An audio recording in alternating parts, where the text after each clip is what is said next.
Di mana titik tidak masuk akalnya? Di mana titik tidak masuk akalnya? Aksara film passwordnya. Bapak kamu kerja apa? Kuli.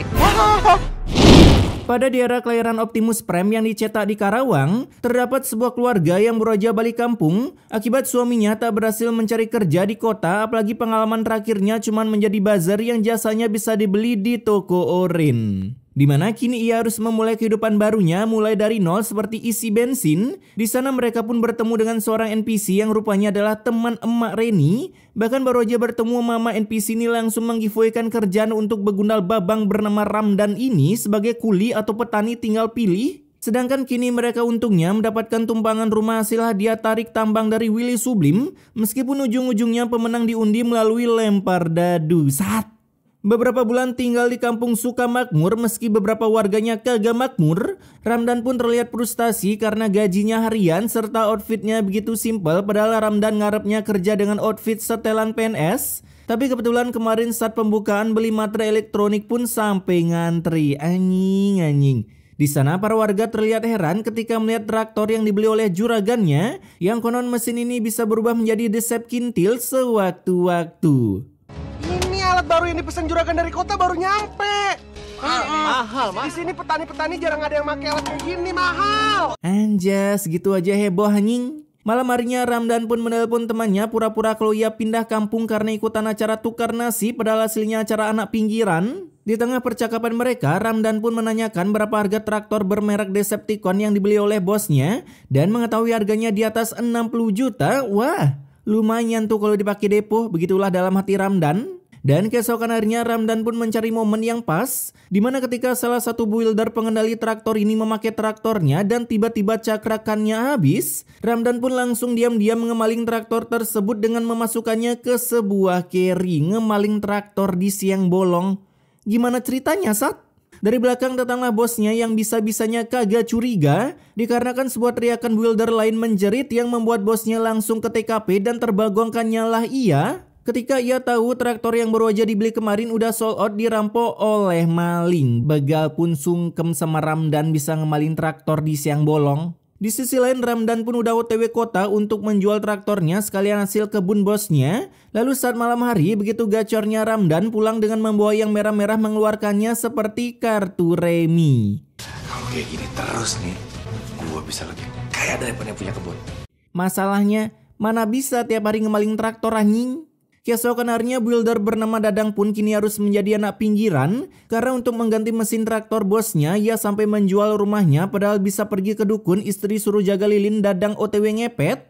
Rencananya aku sama istri mau cari rumah yang kecil-kecil aja, Sur. Bentar, orang pindahan bawa gerobak pemulung, kasur lu kemana bang?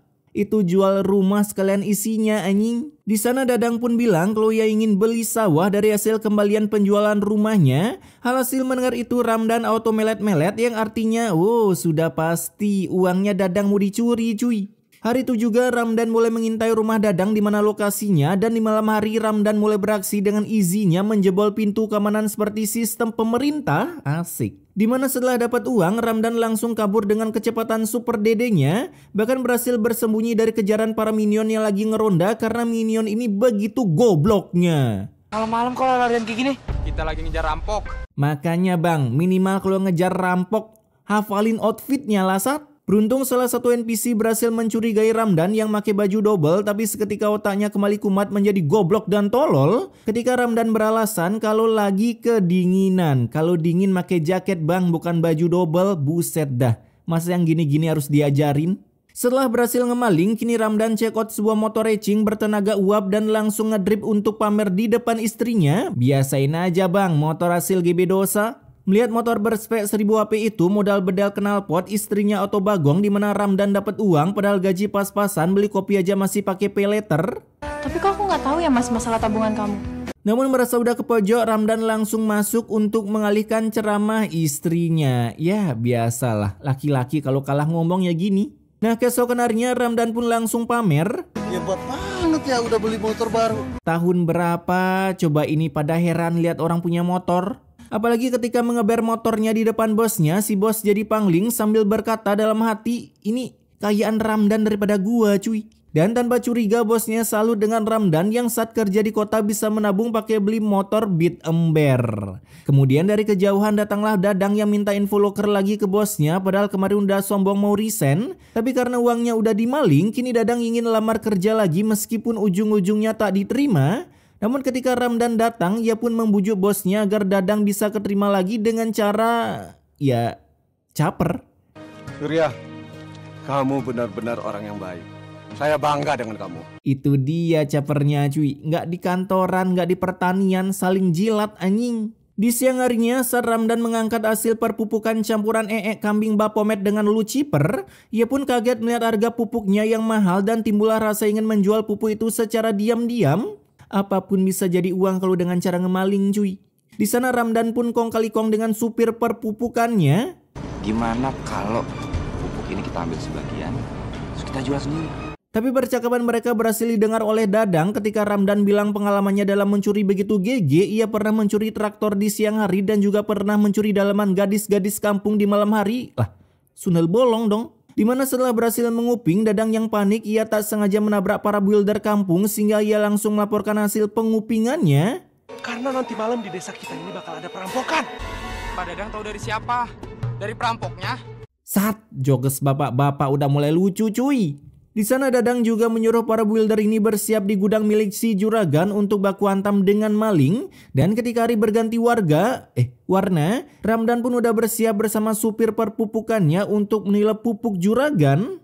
Kala itu saat mereka lagi memasukkan pupuk ke mobil spek penjual sayur, Dadang pun langsung menelpon kawanannya karena kalau menelpon Ladusing akan memakan waktu yang cukup lama. Cuaks. Kemudian dengan barbarnya Dadang menantang Ramdan sampai bantuan datang. Jadi benar selama ini kamu perampok di desa kita. Jangan selalu dong, mana buktinya? Lah, dari penampilan lu lah blok. Heh, kenapa lu buka? Ketahuan! Goblok bener, ini mau jadi maling aja remedi. Di sana Ramdan udah pasrah mau dilaporin atau dikeroyok masalah oleh para warga, apalagi ketika para warga yang lainnya datang. Dadang pun sempat ingin menahan tapi malah terkena sebuah bogeman.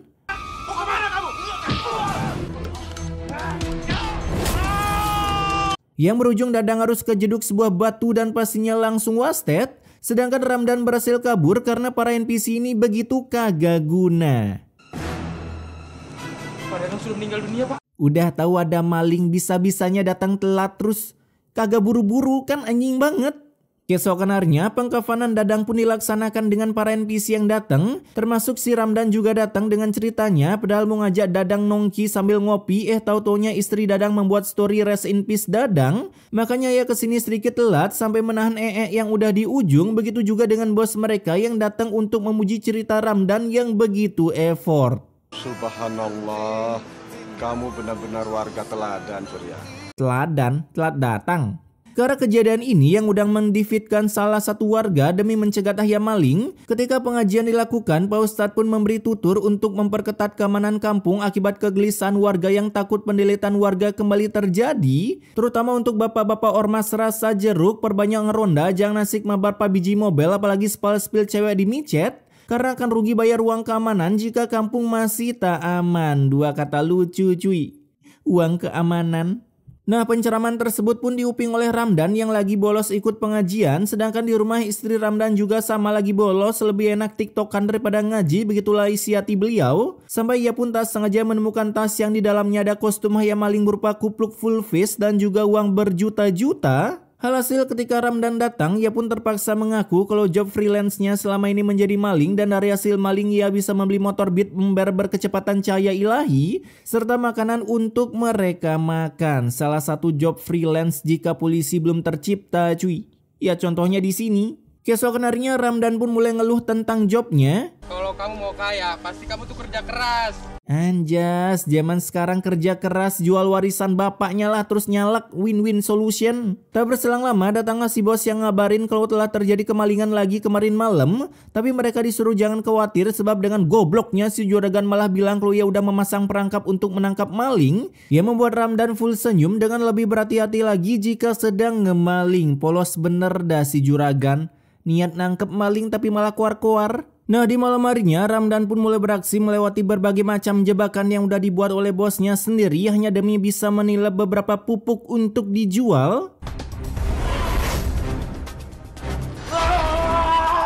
Alhasil Ramdan pun jadi ketahuan mau ngemaling. Kebetulan para bapak-bapak sedang ngeronda meskipun ujung-ujungnya mereka gagal menangkap Ramdan karena lari mereka begitu lambat, apalagi Ramdan memakai skill pasif Natalia dengan bersembunyi di semak-semak.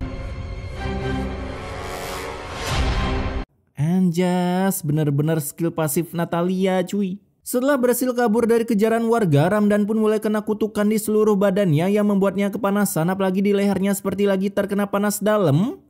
Gatal semua. Kayak iklan Adem Sari leher Ramdan. Nah, ketika Reni OTW apotik, ia pun bertemu dengan si juragan dan bilang kalau suaminya lagi kena panas dalam di bagian leher, full kemerahan seperti habis di... Jadinya mendengar itu saat sampai di persawahan, si juragan jadi mencurigai Ramdan, begitu juga dengan buildernya yang mencurigai hal yang sama. Setelah ia ingat pernah mengejar maling dan melihat Ramdan memakai baju yang sama dengan si maling. Kenapa baru bilang sekarang anjing? Kembali ke rumah Ramdan, di sana ia mulai diolesi salep antibakteri ke wajahnya. Perasaan yang merah di leher itu kenapa ngolesinya di wajah? Tapi akibat istrinya ngeblank, nambahlah gatal-gatal di tubuh Ramdan, sampai ia pun memaki-maki istrinya dengan menyebut otak dengan jaringan indigo. Kalau perlu Indo sesat lah, sekalian aja mumpung udah sold out. Kemudian beberapa jamnya lagi, akhirnya gatal-gatal di tubuh Ramdan bisa hilang, tapi berusaha menghilangkan segala panu yang tumbuh tadi. Kini Ramdan ingin lanjut ngemaling ketika mendengar rumah Bu Ustadz lagi sepi, suaminya lagi keluar kota. Alhasil dengan GG gamingnya, si Ramdan langsung OTW lokasi di pagi harinya, ya sekitaran jam 9. GG sekali ngemaling rumah orang pagi-pagi. Tapi saat di dalam, Ramdan pun harus keciduk oleh yang punya, meskipun nama ini kagak bisa ngelawan, ya untung-untung kagak sampai di unboxing. Namun ternyata Pak Ustadz balik lagi ke rumah setelah barangnya ada yang ketinggalan, tapi ketika masuk rumahnya, aduh. Kamu pasti rampok ya? Buset dah, bentukan kayak gini masih ditanyain rampok apa bukan? Si Ramdan pun harus berhadapan dengan Pak Ustadz lalu berhasil kabur dari sana. Bahkan di jalan para warga berusaha menangkapnya dan surprise, Buka topengnya! mereka pun jadi bagong kalau tebakannya selama ini benar kalau Ramdan lah dibalik penghayamalingan selama ini di kampung ini. Padahal sebelumnya udah dicap sebagai warga yang baik dan berbudi pekerti yang luhur meskipun nilai bahasa Indonesianya amburadul. Sayangnya baru aja ditangkap beberapa detik, Ramdan kembali ngelawan sampai berhasil kabur dari sana akibat kelakuan istrinya yang begitu bikin beban warga. Ngapain sih anjing teriak-teriak kagak jelas? Kalau itu Ramdan pun kabur ke sebuah rumah kosong tempat Mr. Kuntul jalan-jalan syuting acara, tapi ternyata para warga berhasil mengejarnya sampai sana. Alhasil kini Ramdan kembali bentrok di rumah mencoba kabur dari sana, yang ujung-ujungnya Ramdan pun berjalan mundur lupa kalau badan bisa memutar 360 derajat. Yang lalu ia pun nyemplung ke sebuah sumur tua peninggalan G30S TPI. Di sana Ramdan pun menahan nafasnya agar tak ketahuan meski ia pun tak tahu cara keluarnya setelah ini, apalagi muncullah sebuah editan mematikan. Anjas, ular apaan tinggal dalam sumur? Dengan tanpa efek CGI, para warga pun terkejut melihat ular tepat di depan matanya sehingga mereka langsung pergi dari sana sebelum pemakamannya menjadi nambah rame. Sedangkan Ramdan ia pun berusaha keluar dari sana, tapi sayangnya tiba-tiba terjadi gempa megatrust yang membuatnya terkubur hidup-hidup.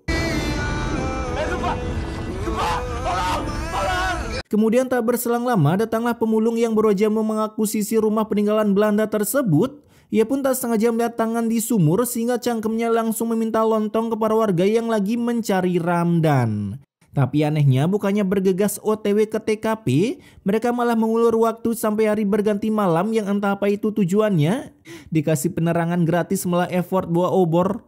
Ketika sampai di TKP dengan mengorbankan salah satu NPC untuk turun ke bawah padahal ada ular yang siap mencotot rudalnya. Dimana saat udah di bawah mereka pun begitu bagong mendengar kalau mayatnya adalah Ramdan, tapi ada juga yang berkata Alhamdulillah. Alhamdulillahirrabbilalamin. Itu dia contohnya. Namun saat minion ini mencoba mengeluarkannya, Pak, mayatnya lain ketemu tangan nih Pak. si Ramdan malah menempel permanen di dalam sumur. Terlebih lagi muncul gempa lokalan yang membuat minion ini langsung ditarik keluar. Sementara Ramdan masih menempel di sana tak bisa dikeluarkan, bahkan sumurnya udah keuruk dengan puing-puing gempa. Dan Ramdan pun harus diikhlaskan tertanam mati-mati di sana tanpa dikubur. Yaudah bapak-bapak, ibu-ibu, mari kita pulang. Dan anehnya lagi ketika terjadi gempa yang dahsyat mereka bukannya kabur melainkan berdoa. Logikanya lu kena gempa mana sempat berdoa cuy.